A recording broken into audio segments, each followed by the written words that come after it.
আসসালামু আলাইকুম। প্রতি বছর অনেক শিক্ষার্থী জাপানি স্টুডেন্ট ভিসায় আসার জন্য অ্যাপ্লিকেশন করে। আপনারা জানেন যখন সিও বের হওয়ার সময় হয় অনেকের মাঝে একটা হাহাকার দেখা যায়। অনেক শিক্ষার্থীর আসলে সিও বা ভিসা রিজেক্ট হয়। এটা সবাই জানে।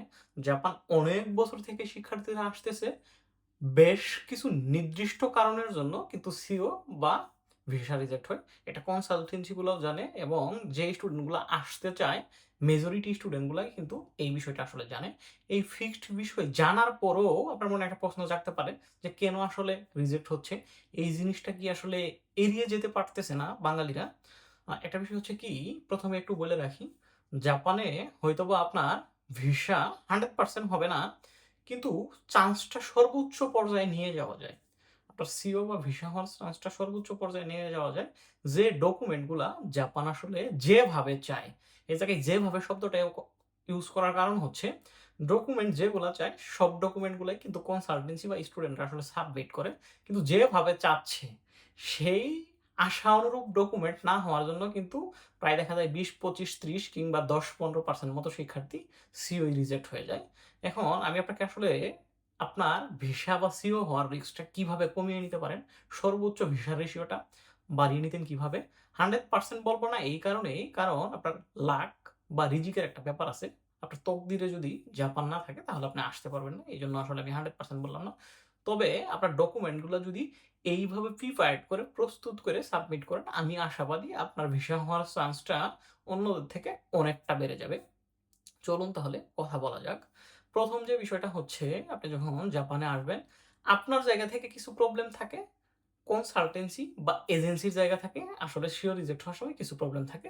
বুথ মিলিয়ে আসলে প্রবলেমগুলা থাকে। এই প্রবলেমগুলা তাহলে তো ২ জনকে আসলে এড়িয়ে যেতে হবে।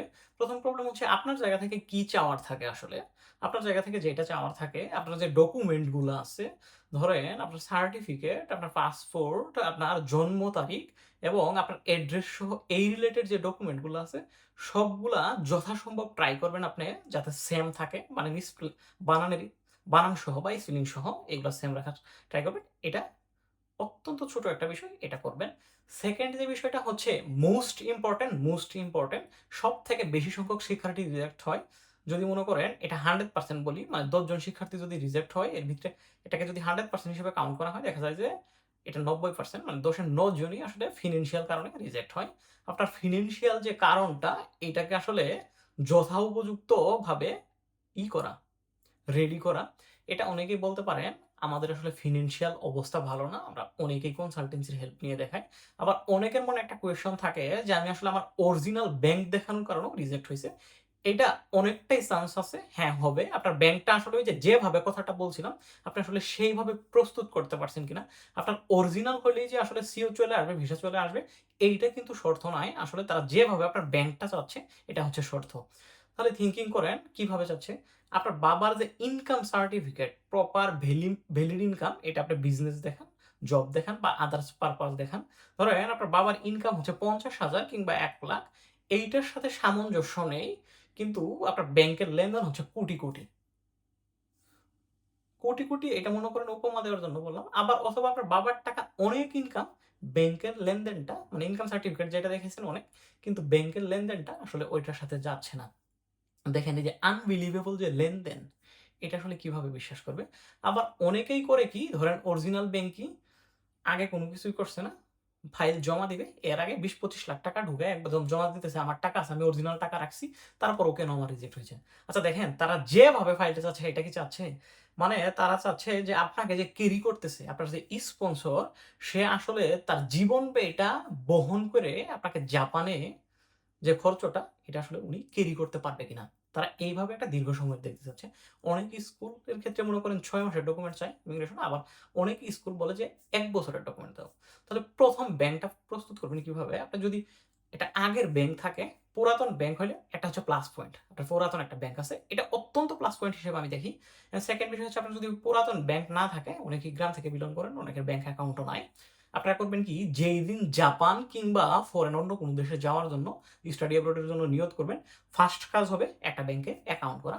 এটা হচ্ছে, যদিও ওপেনলি বলা উচিত না, ওই ব্যাংকেই ওপেন করবেন যে ব্যাংক আসলে আপনাকে সাপোর্ট দিবে। আপনার আসলে দেখানোর মতো তো ক্যাপাবিলিটি বা সক্ষমতা নেই। এইজন্য যে ব্যাংকটা সাপোর্ট দিবে ওই ব্যাংকে অ্যাকাউন্ট করবেন। কারণ অনেক ব্যাংক কিন্তু আপনাকে সাপোর্ট দেয়। এখন বিষয় হচ্ছে অ্যাকাউন্টটা খুললেন। খোলার পরে আপনি যেহেতু জাপান আসবেন বা উন্নত একটা দেশে যাবেন, আপনার কাছে ৫০,০০০, ৳১,০০,০০০ এটা সবারই থাকে, এটা সবাই জানেন।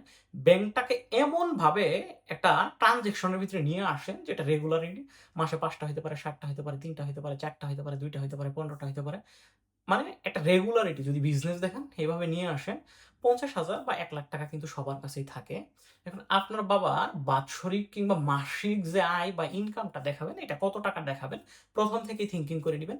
ওই অনুপাতে আপনার ব্যাংকে আসলে ট্রান্সেকশন চালু করবেন বা এটা রেগুলারিটি মেইনটেইন করবেন। যদি এইটা মেইনটেইন করতে পারেন, একটা বিষয় আশ্বস্ত করতে পারি, আপনার ব্যাংক থেকে আসলে যে এটা রিজেক্টের চান্স এটা হবে না। এটা কখনোই হবে না বা খুবই কম হইলেও। মানে একদম শূন্যর কাছাকাছি এই চান্সটা। এখন বিষয় হচ্ছে অনেকের যদি ইনকাম সার্টিফিকেট থাকে, ইনকাম সার্টিফিকেট তো বললামই লাগবেই মাস্ট। তারপরে ট্যাক্স সার্টিফিকেট থাকে, এটার সাথে সামঞ্জস্য করে আপনার ট্যাক্সটা ক্যাপাবল করে নেবেন। তারপরে হচ্ছে যে বিষয়টা থাকে, অনেকেরই মনে করেন ট্রেড লাইসেন্সটা জগা খিচুড়ি পাকায় ফেলেন, এটাও করবেন না। তার মানে এই যে বড় কারণটা ছিল ফিন্যান্সিয়াল বা ব্যাংক দেখানোর, এটা মোটামুটি আপনার রেডি হয়ে গেল। আপনার ডকুমেন্ট যেটা ওইটাও রেডি হয়ে গেল। এর পরের বিষয়টা কি থাকে, আপনার স্টাডি গ্যাপের একটা বিষয় থাকে। আপনার যদি ২ বছর, ৩ বছর, ৫ বছর থাকে, আপনি কি করছেন? আপনি যে পড়ালেখা করছেন, ধরেন আপনি পড়ালেখা করেন নাই। রিয়েল আলাদা একটা কিছু করছেন। আপনি ওইটাই দেখান, এক্সপ্লেইন করেন যে আমি এত সালে পড়ালেখা গ্যাপ দিয়ে আমি আসলে এই একটা কর্মের সাথে ছিলাম। এটা প্রপার, বিলিভেবল, যোগ্য। এই জিনিসটা মনে করেন আসলে এক্সপ্লেইন করেন। আমি এটা করছি বা এই একটা কোর্স করছি, আমি এটা অর্জন করছি বা এই জায়গায় পড়ছি। আপনার রানিং স্টুডেন্টশিপ সার্টিফিকেট হোক বা রানিং কোম্পানির কোনো কিছু হোক, ওইটা আসলে প্রপার ভাবে এক্সপ্লেনেশন করে সাবমিট করেন। এটাও খুব গুরুত্বপূর্ণ একটা বিষয়। খুবই গুরুত্বপূর্ণভাবে দেখেন। তারপরের যে বিষয়টা হচ্ছে আপনার স্টাডি পারপাস।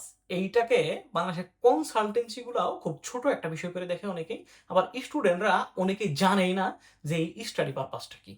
হচ্ছে আপনার স্টাডি প্ল্যান। আপনি যে জাপানে আসবেন, অনেক কনসালটেন্সি গুলা কপি পেস্ট করে ধরেন ৫০০-৭০০ স্টুডেন্ট নিয়ে কাজ করে। দেখা যায় যে সিমিলার স্টাডি পারপাসটা আসলে লাগায় দেয়। এটার জন্য যাবো, এটার জন্য যাবো, এটার জন্য যাবো, এটার জন্য যাবো। মানে এই সিমিলার রিজল্ট গুলো লাগায় দেয়। এটা কিন্তু জাপান ইমিগ্রেশন, এরা প্রত্যেকটা ডকুমেন্ট কিন্তু আসলে দেখে। এটা বাংলাদেশ না যে একটা দেখে ১০ জন রে, ১০০ জন রে, ৫০০ জন রে, ১০০০ জনে ভিসা করে। এরা আসলে দেখে আপনার উদ্দেশ্য বা ভূতেকিটা আসলে কি, আপনি কেন আসবেন। তার মানে আপনার স্টাডি পারপাসটা যদি পসিবল হয়, আপনি নিজে লিখে কনসালটেন্সিকে দিবেন যে আমার স্টাডি পারপাসটা আপনারা এটা সাবমিট করেন। আপনি যদি নিজে লেখেন আপনার স্টাডি পারপাসটা, অবভিয়াসলি কনসালটেন্সি যেটা লিখবে ওইটা থেকে আলাদা হবে। হয়তোবা তাদের থেকে সুন্দর না হোক, নিখুঁত না হোক, আপনারটা আলাদা হবে, এটা আপনি সিউর থাকেন। আশা করি যে হয়তোবা সুন্দরও হবে।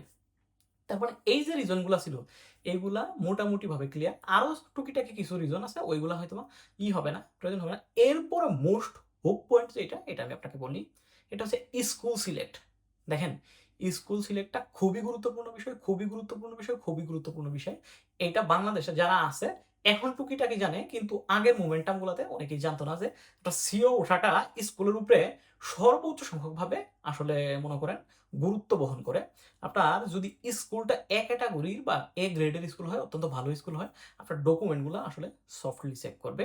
এটা মোটামুটিভাবে আশা করা যায়। কারণ স্কুলের প্রিভিয়াস সিও রিসিও, স্কুল থেকে যে সকল গার্ডসেরা ছবিও করছে, তাদের রিপুটেশনগুলো অত্যন্ত ভালো। এই জন্য আপনার দিকে একটা সফট কর্নার থাকবে। আপনার সিওর চান্সটা খুবই বেশি হবে, খুবই বেশি হবে।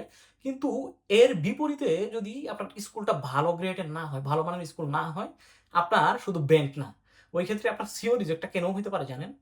আপনার শুধু যে এই যে স্টাডি গ্যাপ ছিল, এই স্টাডি গ্যাপটা রিজন হিসেবে দেখেও আপনার সিও রিজেক্ট হইতে পারে। থিংকিং করছেন কতটা গুরুত্বপূর্ণ?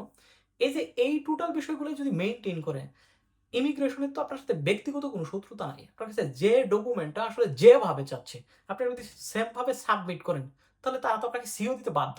যদি আল্লাহই না চায় তাহলে এটা আলাদা কথা। আপনার রিজিক না থাকলে হয়তোবা এর থেকে বেটার কিছু রাখছে। কিন্তু যা যেভাবে চাচ্ছে আপনি সেভাবে দিচ্ছেন। কেন আপনাকে সিও দিবে না? এই জিনিসটা থিংকিং করলে হয়তোবা আপনার ডকুমেন্টগুলো প্রপার ভাবে মেইনটেইন করতে পারবেন বা সাবমিট করতে পারবেন। সাবমিট করলে সিওর জন্য আপনি আপনার জায়গা থেকে আত্মতৃপ্তি যে আছে, এই আত্মতৃপ্তিটাতে থাকতে পারবেন। এরপরে মোস্ট ভ্যালুয়েবল জিনিসটা হচ্ছে আপনার কনসালটেন্সি সিলেকশন। এটা বরাবরই বলি, আপনি যদি আসলে একটা ভালো কনসালটেন্সির কাছে না যাইতে পারেন, একটা সৎ অনেস্ট কনসালটেন্সির কাছে না যাইতে পারেন, আপনার যত প্ল্যান এগুলো সবই ভেস্তে যাবে। আপনারটা আসলে কিভাবে কি করতে হবে, কনসালটেন্সি আসলে সেভাবে আপনাকে বলবে না। কনসালটেন্সির একটা ধ্যান ধারণা থাকবে যে আসলে আমি তাকে পাঠাইতে পারলেই হলো, সে যাইতে পারলেই হলো, তাকে স্কুল দিতে পারলেই হলো। আমি তার ফাইল কিংবা ব্যাংকের একটা বিজনেস করব। অনেক কনসালটেন্সি ব্যাংক দেখায়, এটা জানেন। তার মানে ধরেন আপনি বলতে পারেন যে কনসালটেন্সি যদি আমাকে জাপান না পাঠায় তার আসলে লাভ কই থেকে হবে? জাপান পাঠাইতে পারলেই তো কনসালটেন্সিগুলোর লাভ হয়। হ্যাঁ, এটা সত্য। এখন কনসালটেন্সির ভিতরে কয়েকটা বিজনেস ঢুকে গেছে কি জানেন? আপনার ব্যাংকটা কনসালটেন্সি দেখাইতে চায়। এই জায়গায় ৫০,০০০ করে টাকা নেয়। আমি অনেকের কাছে শুনতেছি। হয়তোবা আরো বেশি নিতে পারে, কিন্তু আরো কম নিতে পারে। দেখেন আপনাকে যদি নাও পাঠায়, তারা ব্যাংকের জন্য যে টাকাটা নিবে, ফাইল ওপেনিং এর নামে আরেকটা টাকা নেয় ৩০ থেকে ৪০,০০০। তার মানে প্রায় ১,০০,০০০। আবার আপনাকে কোর্স করাইলো ২০, ১৫, ২৫, ৩০ এরকম। তার মানে প্রায় ১.৫ লাখের কাছাকাছি একটা টাকা। এই টাকাটা কিন্তু লাভ হবে। আপনাকে যদি সি গ্রেডের একটা স্কুলেও দেয়, তার মানে প্রায় ১-১.৫ লাখ টাকাটা তার আসলো। এই জায়গাতেই কনসালটেন্সির লাভ আসলে। এইজন্য ভালো বা সৎ কনসালটেন্সি আপনার obviously দরকার।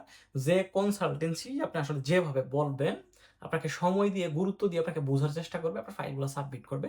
আহামরি বড় লাগবে না।